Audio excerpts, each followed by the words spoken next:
Hello, everyone. My name is Nathan Merkel. Welcome to Sports Stories, the podcast.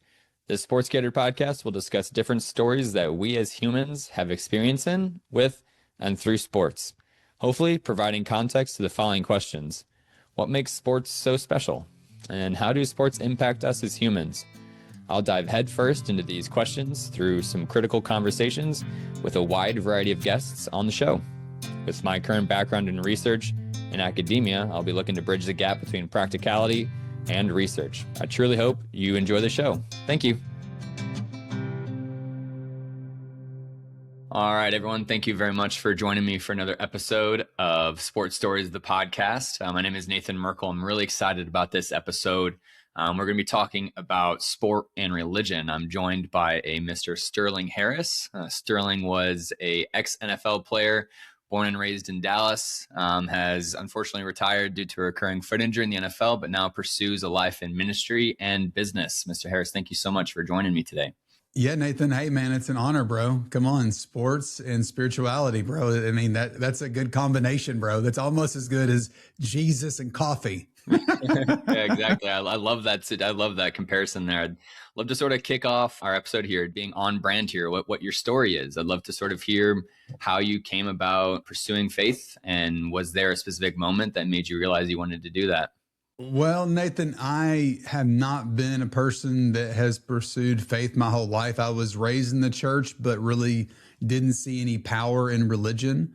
And I guess even as a young kid, didn't really believe in God, didn't know if there was a God, but I saw these people living religiously and I just didn't see the power in it. And so even as a 12-year-old kid, I threw up this Hail Mary prayer, like in the air, like, hey, God, if you're real and if you want a relationship with me, I need to know that I know that you're real and that you want a relationship with me. I'm not going to do this just because my friends are doing it or just because the person in the church is saying I should do it. Mm-hmm. And this ornery, prideful kid, with this, throw up prayer, God answered it. And the next morning after that prayer, I woke up with a feeling of peace and serenity. And what I now know is the manifest presence of God was in my room. And I didn't see God walk in the room, but I felt his presence in a powerful way. And I knew, like through a thought impression, that the answer to both of my questions was a resounding yes. Yes, I'm real. And yes, I want a personal relationship with you. And based on that, I gave my life to Jesus. And then unfortunately, I got more religion. I got this churchianity that has plagued America, plagued Christianity, really. I mean, religion is the worst thing to happen to Christianity, I personally believe, ever. Christianity is all about an inhabitation. It's about the God that you serve coming to live inside of you. The whole reason you need Jesus, because for the Holy Spirit to indwell you, you have to enter into a relationship with Jesus. So it's about an inhabitation. It's not about you being a good person or you cleaning yourself up. It's actually about God getting his spirit into you and then you yielding over to his spirit through a relationship with him. And then through that relationship, you do good works, you become a better person, you get cleaned up. I was trying to do it backwards. I started with a spiritual relationship and then I just kind of fell in line to the churchianity. And I was not fulfilled at all in my Christian walk for about 10 or 15 years. And then I just really reached the end of myself and said, God, there's got to be more. And I began to search. And I found a spiritual relationship with Jesus Christ that revolutionized and changed my life. And I wish I had had that when I played sports. I really, during my sports, I prayed, went to FCA, went to church, prayed before the games. Anybody said anything about the way I played, hey, giving glory to God, all those cliche things I did, but there was no relational connection. And I think that that's one of the things we'll get into during this podcast is how has what happened the last decade in the NFL and other sports, why has there been, it seems like, a revival in the sports culture nationwide, but especially here in America. And for me, I think it's a move from religion, because a lot of my guys on my teams were Christians, but we did not live as Christians. We were out there doing everything the world does. And we had religion, we had church attendance, we had FCA, but there wasn't an abiding presence of a relational connection with God. And I think that that's part and parcel to even the revival you're seeing here in America, where people are moving out of this religious duty and trying to seek a spiritual relationship with God. And I think that's where we should be moving towards. Yeah, that's great. That's a phenomenal introduction to your experience. I'd love to sort of ask you another question here of, when thinking back to your NFL career, were there moments where you thought, religion was going to take you further in your career? Or do you think that because of your NFL career, it sort of maybe hindered your spiritual progress? Or do you think it sort of conflicted in a sense? Or did it ever feel like a sort of helpful relationship, or was it ever conflicting for you? Well, to start out with, the whole reason that I felt like I could go to the NFL is because I heard this like voice in the back of my head when other people said that you're too fat, you're too slow, you're too this, you're too that. Even in high school, there was a voice in the back of my mind that kept saying, like, Sterling, you can succeed, you can achieve. And just, I got these thoughts: be the first one in the gym, the last one out, watch extra film, take the feedback of what you're getting, even the bullies, but take what they're saying. And if it's a weakness, work double on that weakness and work once on your strength. So my weakness was footwork. So I worked double on my footwork, but my strength was through the roof. Just natural, very strong person, naturally had good body strength, naturally could move people off the line. I worked on that, but I worked on my footwork more than I worked on that were my strengths. So I even took the criticism and I said, okay, what is the truth in this? Instead of dismissing it, what is the truth that these people are making fun of? What is the truth that they're, and throw away the lies and receive what value there is there, and then put effort towards getting better in those areas. And it was because of that voice in the back of my mind, which I didn't know was God. Like, I just thought it was like that motivational Rocky movie. I was just a self-starter, self-motivational type of person. My family were all entrepreneurs. And so we had this whole self-starting type of mentality in my family and culture. So I did not think it was God's voice, but I look back on it and I know now that voice was wiser than me. It was more motivational than I could have been. And it kept pressing me towards digging deeper in my craft of football. And I really thought, as I went on and ended up being an all-state, all-American, all-district, all-area in high school, and went off to play Division I college at SMU, I really felt like God wanted me to use my NFL platform to spread the gospel, to help people, to be a force for good. The problem, again, was the religion, because in one sense, I wanted to serve God, but in the other sense, I was living in a lot of compromise, and I wasn't really walking in the ways of the Bible, and my walk was conflicted. And when you do that, you open yourself up to demonic forces, to curses. You open yourself up for the enemy to even attack what God has you working on and on your destiny, what you're working to. And I didn't know any of this. I didn't know about this spiritual realm. I didn't know about legal rights. I didn't know about open doors. I didn't know about any of these things. I just was like, oh, the Bible was written, 2,000 years ago. God's not tripping about having a living girlfriend and, going out and partying every once in a while, And again, a lot of compromise I was living in, and did not realize that would actually end up opening the door of the enemy, and it would actually end up hindering my NFL career. And how that hindered my NFL career is when you open the door of the enemy, he'll attack what God wants to do in your life. And in this case, it came through 2 injuries to the same foot, and having to retire early because of injury. And I had my whole identity wrapped up in football. And I also was under the religious false understanding that everything that happens to you is God's will for your life, which is not true. Your life is a combination of four activities: your choices for good or bad, positive or negative, other people's choices for good or bad, positive or negative, the enemy that comes to steal, kill, and destroy, and God's activity that's always calling you into a deep relationship with Him for your good. And so what I didn't know is I thought in my religious mind, I would hear so many people say, well, hey, why are you so gigantic? People ask me all the time, do you play football or basketball? Because at that time, I'm 6'7", 320, 330 pounds. So people ask me naturally, why are you so gigantic? And that's a good question.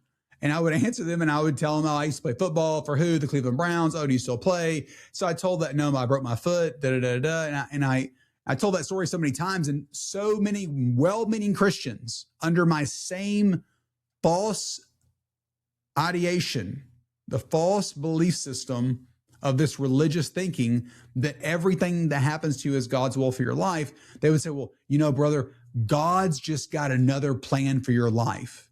Well, all I heard is that God, this mean God that wanted to zap me all the time when I didn't do good, and just when I did do good, that was just what I was supposed to do, broke my foot, took my dream away from me to give me some dream that I'm not even sure what it is, nor do I know if I even want it. And so I was mad at God for a number of years, like 2 or 3 years, like him and I went to war.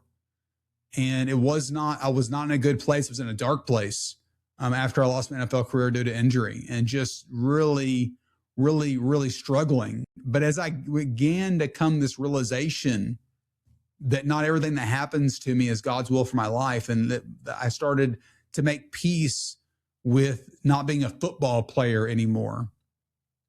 And it took me several years to do that. But I would say, to answer your question, that God propelled my faith, but the way I lived out my faith and the decisions that I made ended up costing me my NFL career, I believe, and opened up doors for things in my life to be thwarted as far as God's plan. I really wish, and I try to talk to young men and young women that are in sports and have a chance to go on and play at the Division I level and even the pro level, and say, really try your best to live out a spiritual relationship with Jesus and involve God in your training, the way you visualize what you're going to do in the game, like in every aspect of the way you live your life. Try to involve God in that, and don't live religiously. And I really talk to them about how to hear God's voice, how to listen to that small, still voice within you, how to listen to that gut feeling, how God speaks through images and videos in your mind, and how you can give him space to speak, and he'll lead you and guide you. Because I just had religion, and I was just living what I call white knuckle Christianity, and it's not prosperous. And that's why I believe we're seeing a surge, it looks like, and a revival, it looks like, is because people are moving, I believe, out of this religious mindset into a spiritual relationship with God, and they're seeing fruit, and they're seeing power, and they're seeing breakthroughs, and they're seeing increase. And when you see that, it's evidence.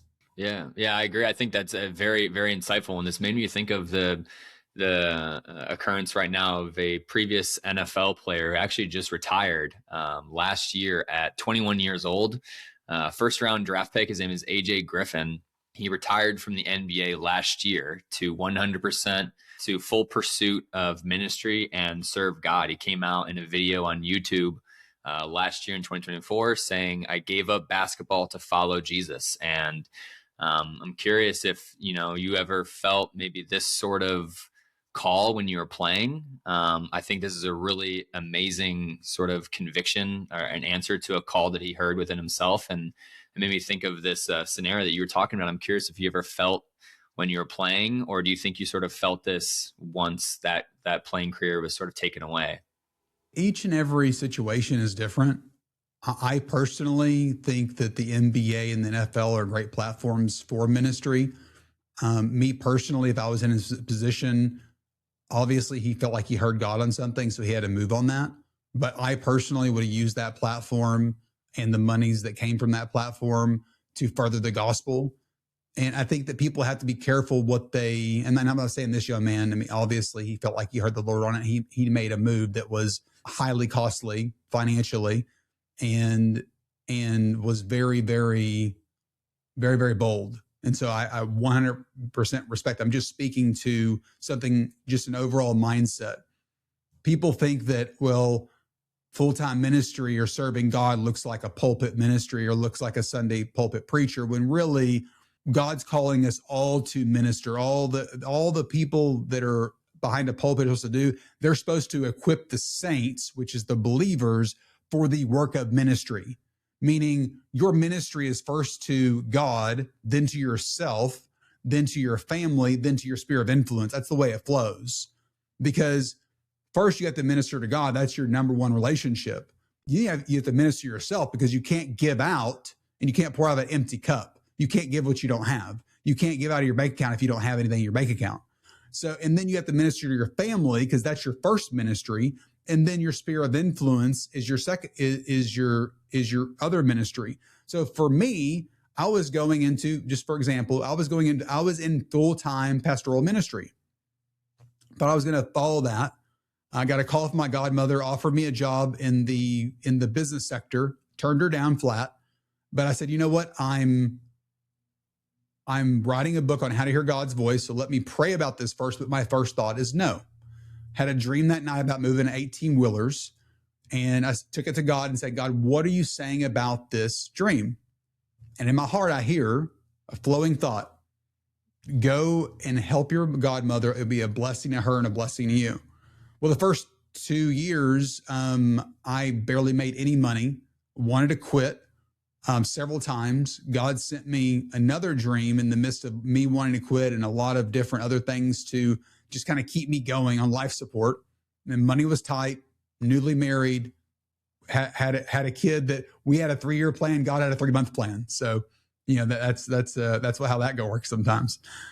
And the third year, God breathed on our business after I wanted to quit, breathed on our business, increased 400% year over year. We go from not making payroll half the time. When I take over the business, we weren't making payroll, but half the time weren't doing very well.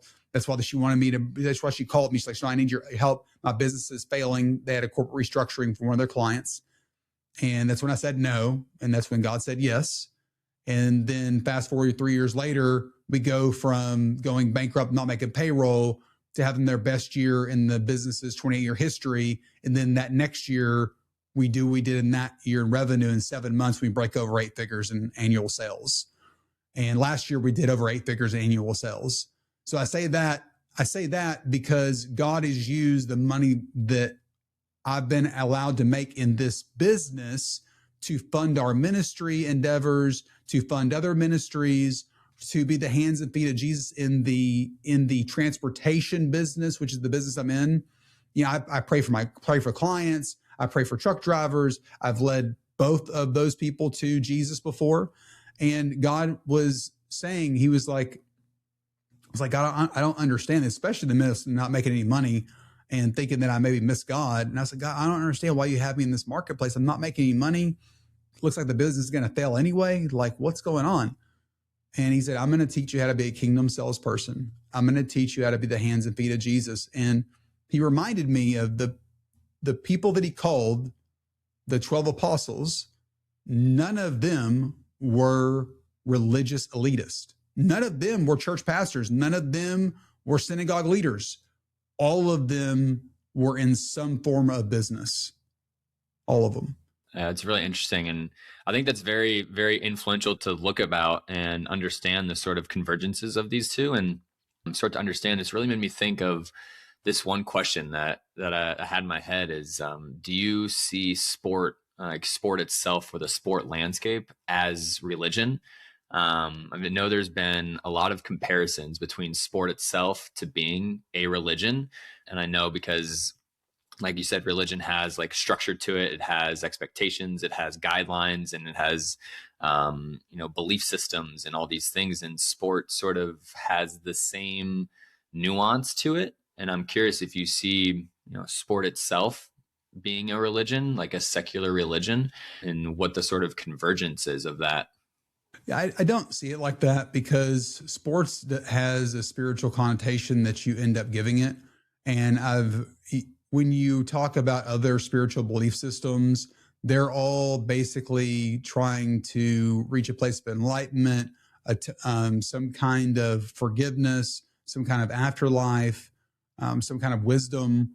But Christianity is the only spiritual belief system where the God that you serve comes, dies for you, sends his spirit, and that you can actually receive eternal life like imparted to you. So it's the only one where the God that you serve inhabits you.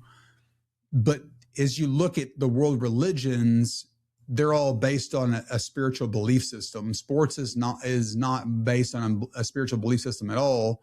It's based on human performance. Now, have some people made idols out of it and they've made it their religion? Oh, for sure. I mean, there's plenty of guys that don't talk to their wives enough during football season, enough during basketball season. There's a lot of people who get like super passionate at like a seven-year-old's little league game, and I'm like, bro, why don't you get that passion in church? Homie, I see you sit down. I see you sit down in church with your hands on your side, but you're over here like screaming like a banshee, and your kid's 8 years old in little league, bro. It's not that serious. Right. You think it's super serious? It's not. And I guess sometimes I wish we would have the same passion in as we come together in a church service that we had at a little league basketball or football game or soccer game. And I do see sports as an idol for a lot of people that really needs to be retooled and restructured as not their identity as like a fan or as a player, but it's just something that they do out of who they are, which should be a son or daughter of God. So I think that people need to put sports in the correct light, in the correct place. And I think that a lot of times that gets out of balance. It can get out of balance because sports is consuming. I mean, the training is consuming. If you're a fan, you follow these different things, and a lot of that can become consuming. So you have to figure out, what am I putting my time and attention to? And am I robbing other places that I should actually be sowing time and attention to, for instance, your family? If you work Monday through Friday and then you're watching college football on Saturday and NFL on Sunday, and your kids can't talk to you and connect with you for most of the Saturday and Sunday, when are they seeing you if you work a 9-to-5 job? So again, make sure, well, they're watching it with me, Sterling. I'm like, well, what kind of quality time is that? So you just have to make sure you have a balance. I'm not saying don't watch sports. I'm saying let there be a balance, because there's a lot of households across the United States that you don't really see the dad, or the dad didn't really talk to people on Saturday and Sunday, depending on their sports persuasion. So again, everything has to be in moderation and everything has to be in balance. And that's something you have to be prayerful about. And you have to just follow the Holy Spirit on and make sure that you're living a balanced life. If you're not creating a religion out of sports. Yeah, I completely agree. And I think you hit on something really important there, is the concept of idolship when playing and also consuming sport. I know for myself, I didn't play at an elite level, but I played for a couple of years in collegiate soccer. And I also got injured and had to hang up the cleats. And I went through a very tough time after that, because I didn't know what to do when that sort of identity was taken away from me. And I had in a previous episode, I had a goalie talk about him. I asked him, would other athletes on the team say I'm an athlete first, or I'm a soccer player first, or am I just a man first? Am I human first? And actually came back and said, I'd argue a lot of people would say I'm an athlete first. And I think it's 100%. If you asked 100 athletes and they weren't in any athletic, if you just met them out at a restaurant and started, talking to them, And they said, oh, well, I see that you're doing that. What do you do? Or who are you? Oh, I play football. I'm a football player. I'm a basketball player, whatever.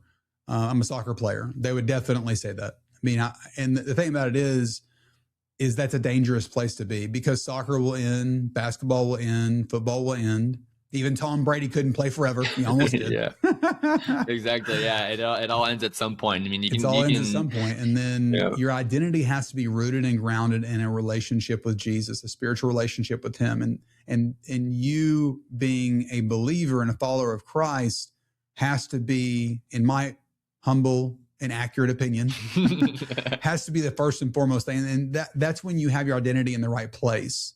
Because if you put it in sports is going to end. No matter how good you are. And no matter how good you are, I mean, how many guys have you seen that go off the rails and they played 15 years, won Super Bowls, won championships? Like, there's nothing they didn't fulfill in their collegiate or pro lives, and they still have a lot of problems in the transition. Right. It has nothing to do with accolades. They got Super Bowl rings, they got NBA rings, they got millions of dollars in the bank, but yet they don't have that prior identity. Now they're a former player. There's a death there that you have to be aware of. And it's better to kill that giant while it's small. Mm-hmm. Yeah, I fully agree. And I'm pretty sure I saw, it was either a video interview or some form of outtake with Tom Brady. And I think he came out in an interview and he had a question asked to him, and it was like, you've won all these accolades, every award, you're going to be in the Hall of Fame, all this sort of stuff. Like, first ballot Hall of Famer. Lived the life of every NFL dream. And he's like, I'm pretty sure he came back and he was like, yeah, but what is it for? Like, what else is there? And I think what he's really getting at here is like what you're describing is, and what we've been talking about is like athletes put this sort of idol of being an athlete first. And once that athlete identity gets taken away, you're sort of met at a crossroads and you experience this death. You become what we call a regular person. Yeah. You become a human. Wow. Oh my gosh.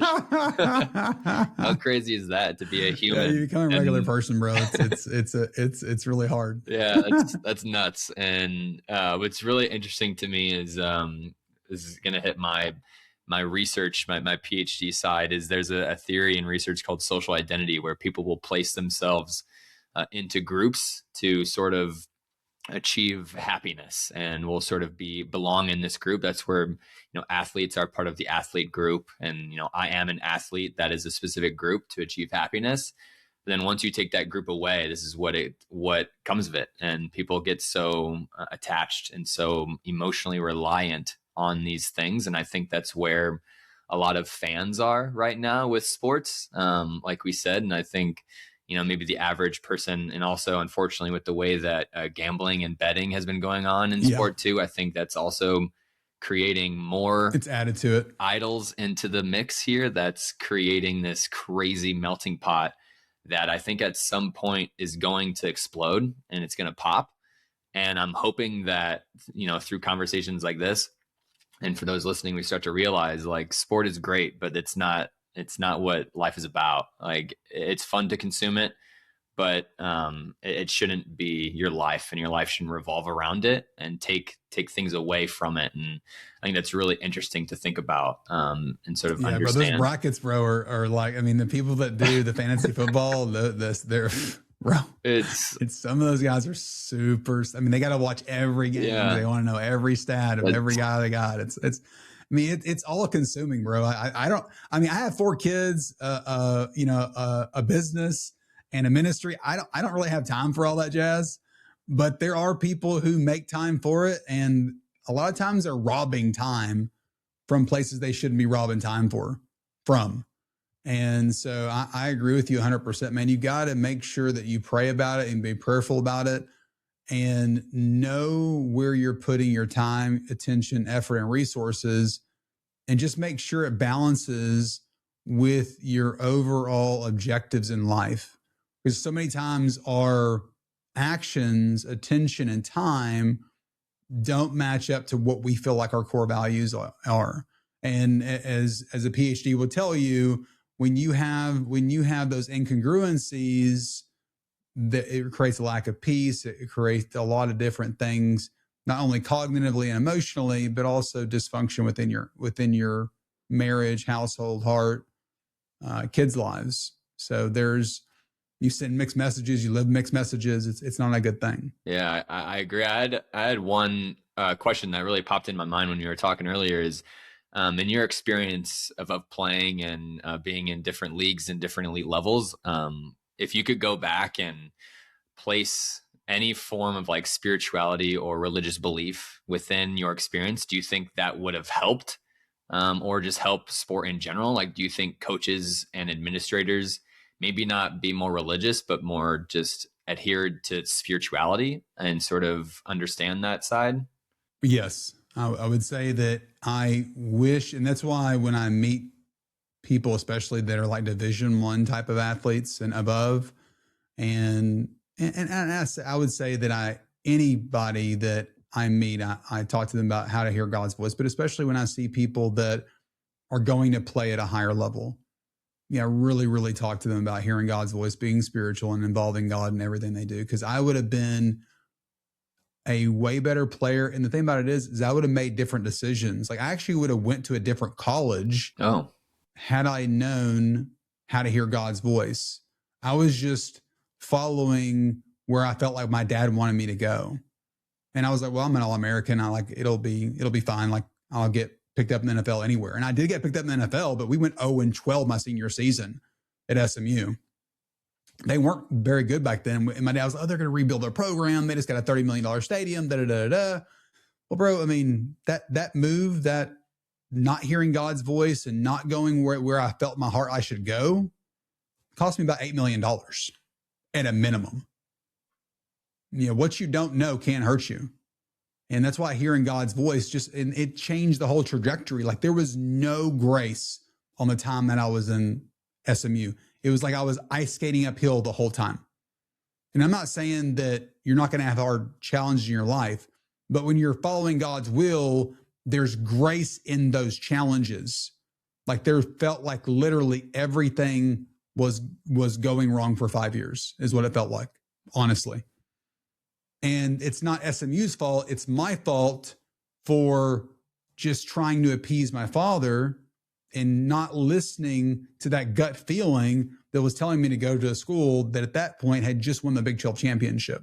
Wow. Yeah. I think that really talks about that sort of like socialization and idolship, in athletes' lives. And also I think more currently and what's recently happening right now is with the NIL in college. I think that's now becoming a form of an idol for athletes, and collegiate athletes are just bouncing between school and school to get this NIL deal, and I think it's very harmful in my personal opinion. I wish they would just stay in one school. And right now, currently, I remember hearing in a press release or something, one reporter literally said about an athlete, like this person's rare because now they've stayed at a school for 3 years. With the recent way that the transfer portal is going, is people just bouncing between school and just following the money, following this revenue sharing, following the NIL. I think it hits on this sort of idolship, and when we start to place idols in our lives that aren't around God or aren't around our spirituality and what our gut is telling us. And like you said, what you don't know will end up hurting you. And I think that's really interesting to think about. Yeah. In regards to that, I think that we need to just put some guardrails up. I'm glad the kids are getting paid. The NCAA was the last place where there was slave labor.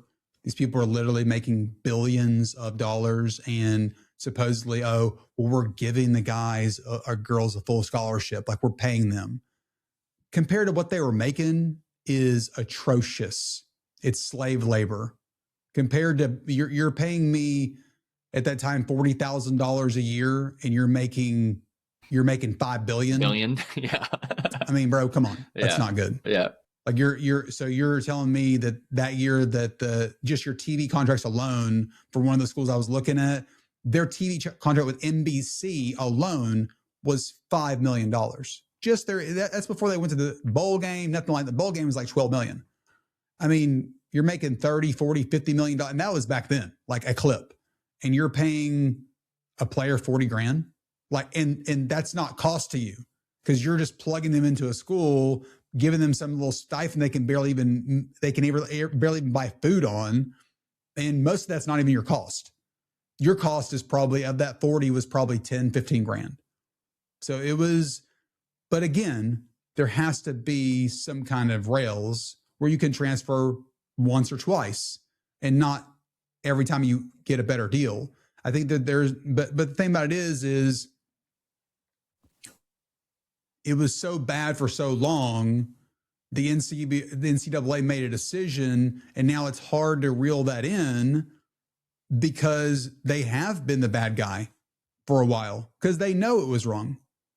And I think that it's a good thing used correctly. And I think that people should be compensated for the revenue they're bringing to the table. Yeah. Yeah, I fully agree. In any respect. Yeah. I mean, for a lot of these guys, it's going to help set them up for the rest of their lives. Now, I think that there needs to be some guardrails around how they minister to these kids, how they help them financially plan, and just let them know, hey, I mean, you might not make it to the league, bro. You need to, like, if you got 500 grand, this is how you need to invest. This is how you need to hang on to it because it'll part from you. Believe me, many NFL players, many NBA players, bro. If Allen Iverson can go broke, bro, anybody can. Because he had 100 mil. He had 100 mil when 100 mil was like $1 billion. Yeah, still found a way. Still found a way to do it. He found a way to spend it all, bro. I mean, believe me, if you got enough homeboys, and you got a big enough entourage, ask Mike Tyson. They will find a way to help you spend it. Yeah, I'm sure. And I really agree. One of my episodes, I had a punter from Illinois from our program on. And he was talking about the NIL, and I agree with him. It's great, and I love they're finally getting paid what they're owed.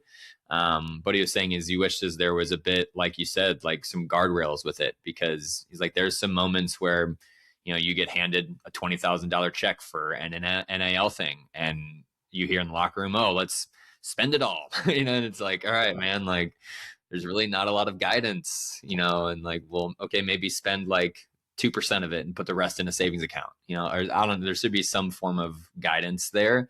And I think, the NCAA is in, like you said, in this position, we've sort of been the bad guys for so long. Maybe they want to be the good guys for an X amount of time and just kind of let it free. And yeah, I mean, basically they're kind of letting like the wild, wild west kind of go out there right now. Yeah. And eventually there'll be some guardrails put up on it, but you can't open it up and then immediately start putting guardrails on it because you look like the bad guy. Oh, they're money hungry. They're this, they're that. There has to be something that happens, and it's just going to take a couple of years to kind of work itself out. There's got to be some things that happen that are negative that cause the NCAA to say, okay, well, we do need to put, because of this, and it has to be concrete. Otherwise, they're saying, okay, this is the deal, and then they're coming back and changing the deal. So it has to, they have to have some reasoning behind it. It's kind of, you see the same thing in politics and government. Something kind of has to, they've been wanting to do something behind the scenes for a while, then something happens and they take advantage of it and they capitalize on it. It's the same situation because it's all about how they're perceived. Yeah, I agree. And I know I remember hearing, what was it, a year ago, an athlete from one of the schools in the NCAA reject it, like literally transferred, and only transferred because he then achieved a higher NIL deal, and things like that. It's just really interesting to think about in my mind and how it sort of correlates to our discussion about, idolship and, where do you place your hat at the end of the day? And, I agree. I really wish that a lot of athletes out there would start to understand spirituality and listen to the voice inside their head, instead of, a physical paycheck. Cause like you said, what you don't know won't hurt you. So, and to speak to that, Nathan, just as, you got to understand the mentality of how they treat you when you play sports. I mean, you probably know as a soccer player, they treat you like an animal. Mm-hmm. They treat you like a very high paid and a very sought after animal, but they treat you like you're a piece of their property. So what you're seeing also is a natural kickback of people being treated and used by schools like their throwaway, And when those people get leverage on those schools, they have no loyalty to those schools, because really, in actuality, those schools have no loyalty to them. And you're seeing that play out on some national stages. And you see the same thing in the NFL. The NFL, like if you don't meet what they want you to do, they'll cut you. And they owe you 1 month's insurance and 1 week's pay. And that's it. No matter what your contract said.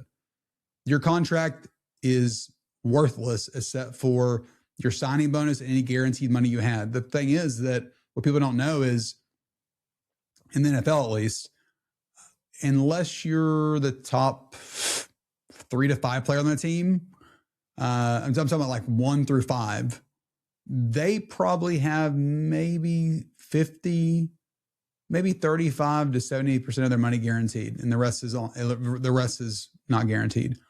The other people on the roster, like 85% of them, have no guaranteed money. Zero. So if you don't outplay your contract, you don't perform the way they want you to perform, you're cut. They'll get something else that looks just like you, and they can get for less money. So the NFL is a very, very cutthroat business, and that's what people don't really talk about. You know, they celebrate the big contracts, but that's not the bulk of the NFL. Those are the people you see on Sundays. You know, they're big names, but the people who actually make the team run, those are the people who actually are kind of the blue collar and the backbone of the NFL. I agree. And that sort of transitions us to a final question I wanted to ask you here. I thought it was really interesting. If you could sort of redesign or sort of restructure the NFL, what would like one of the bylaws be? And I'm curious in your perspective, like I'm curious if you would put like every athlete should talk about spirituality. Every athlete should have some form of relationship with themselves first rather than sport first. I'm just curious what your sort of approach would that be, and what would that look like for you? I don't think that you can legislate a spiritual relationship with Jesus. I wouldn't reconstruct. I would let the organic thing that's happening right now in the NFL continue to happen. I would implement that the NFL had guaranteed contracts. And I think that would keep a lot of the owners and the people there honest. And it would be a more honest league if the contracts were actually guaranteed and it wasn't basically kind of a week to week deal. Makes it for a very hostile work environment, unless you're one of the top tier players, and then you're Gucci. But for the other guys, it's a very high stress situation, and all the other major league sports have guaranteed contracts. You sign a basketball scholarship, basketball NBA deal. When they say that they signed $100 million deal, they're going to get every cent. It didn't matter if they get hurt day one, they're going to get every penny of that $100 million. And I think that with football, they've made this case where it's too costly for the league. Even if you have to lower salaries, but make the money guaranteed for the players that sign the deals, I don't believe a contract should be binding one way. Meaning if I outplay my contract, I'm bound to it. And I have to hold out and look bad and get blacklisted from the NFL just to get more money. But then I don't outperform my contract, and you decide you can go get somebody that looks like me, that's 2 years younger than me, and you can just cut me, and now I'm out on the street. Not because of less performance, but because you can get something cheaper. I don't think that that's right. And I don't think that the culture of the NFL, I think it would be better if they had some kind of guarantee on the contracts that they signed with the majority of the players that make up the majority of the league. Again, we're not talking about the Tom Brady's of the NFL, the Dak Prescott's. Those guys have guaranteed money, gigantic contracts. I'm talking about the average blue collar worker in the NFL that nobody feels sorry for because we're making a lot of money doing what we love to do. What they don't understand is the average NFL lifespan is 3 years and 4 games. And I've worked 15 years of my life plus countless hours, tens of thousands of hours to get where I'm at. And I think those players need to be taken care of and not used as pawns when they sign a contract. I think the contract should be a two-way binding contract. Yeah, I fully agree to that. I think that's a very influential and a wonderful idea. If you're trying to sort of like rebuild, I guess, the NFL, is make things make things sort of reciprocal in that sense. Yes. I was curious. I wanted to ask you this question when you first started. You said if you were to sort of restructure, you'd love to sort of organically promote a relationship for athletes with Jesus. I'm curious, in your mind, how do you think athletes should go about doing that? I'd love to sort of cater this question to athletes who are listening. Like, what can athletes do to sort of organically just promote that relationship, in times of this? So I think the most important thing is have your own personal relationship with Jesus, and just know that if you're watching this and you're an athlete, begin to press into him. You can hear his voice, you can know his voice, you can experience his presence, and live out of the overflow of that relationship with Jesus. And as you do that, express your faith freely. And I think that's the biggest thing is so many of us went to FCA, went to the chapel services, said we believed in God, but we lived in compromise. We were just religious, and most of us had no real spiritual relationship with God. And when I did read the Bible, I was just reading it. I wasn't reading it under the influence of the Holy Spirit. And I think that's the biggest thing is moving out of religion and churchianity and into a relationship with Jesus. And I think that's been, even if you look at somebody like Justin Bieber, he did describe, like, people are like, why have you changed so much? And he describes this spiritual relationship with Jesus he didn't know was available, which I thought was, quite pointed. And I had the same kind of experience myself. I moved out of religion and into a spiritual relationship. And I think that that's why you're seeing people live out of the overflow of their relationship with Jesus. And so it's just coming out because they're experiencing his love, and you're just seeing that love out of them come out of the overflow. So that's why I believe you've seen it as an organic move of God, and what really, to me, is a revival of the Holy Spirit within sports. Yeah, I fully agree. And I think once athletes start to transition that idol from their lives, from being sport itself to something else, to things not of this world, to Jesus himself, like, I think you start to see athletes probably start to perform better, because a lot of times, as an athlete, you're afraid to fail. But, if you have this sort of relationship with God or relationship with Jesus in you, failure's okay. It doesn't define who you are. But I think a lot of athletes out there think failure is the end of your career. If you don't make this pass, if you don't win this game, you're done. You're forever done. But that's not really what life is about. And I think that's this really cool organic relationship you're talking about. And I think that athletes can sort of start to understand that making one mistake in sports isn't the end of your life. And sort of life really begins with your relationship with Jesus. I think that's really cool and very inspirational.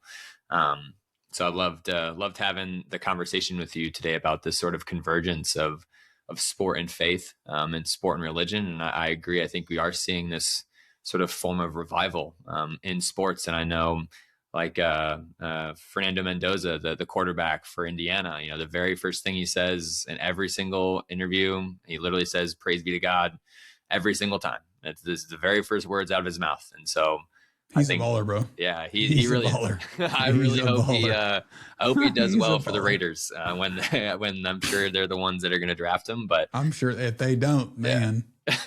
Someone's wrong in the draft room. Somebody in that GM office is getting fired. I agree. And it's really cool. It's really cool to see a lot of athletes are starting to be more vocal about it. And where you described earlier, like, it was almost sort of restrictive in the past, trying to be faithful and religious in sports. But now we sort of see this revival, and I think it's actually welcomed and sort of promoted, and a lot of people are welcoming it. And I think it's really cool, and it's very beneficial for athletes to sort of place your love to something within you rather than a sport that you can't control. So I thought it was very inspirational and very foundational conversation with you today. So I really thank you for joining the episode, and I hope everyone out there enjoyed it as well. Thank you, man, for having me. And I agree with you 100%, man. Having a spiritual relationship with Jesus will help you make better decisions, whether in sports, business, with your wife, spouse, kids, whatever the case may be, because you're not basing it off of fear, or you're not basing it off of stress. You're trying to base it off of what is the Holy Spirit saying to me, and you're trying to base it off of a biblical worldview instead of a kind of a mixed up worldview. And I think that when you put anything over that, you overlay that over a football field or a business or like that, you can see God work in amazing ways. I mean, he literally took a business that was going bankrupt and turned it into an 8-figure sales business. Yeah, it's really cool. And it makes me think about this Bible verse that I have on my phone. It's 1 John 4:4. It literally says, greater is he who is in you than he who is in the world. That's right. And He's in me. I think that talks a lot about sports and a lot about athletes. And he's talking about greater is the person living inside of you. So in this sense, Jesus. And that's right. Then the one living in the world, which is you in sports. So hopefully that relationship or that conversation helps someone out there, and hopefully we can convince more people to really think about their relationships with sports and try to reestablish their lives, not around it, but just with it, and maybe within Jesus a bit more. So really appreciated having you on, and hope everyone out there enjoyed the episode. Thanks again. Thanks.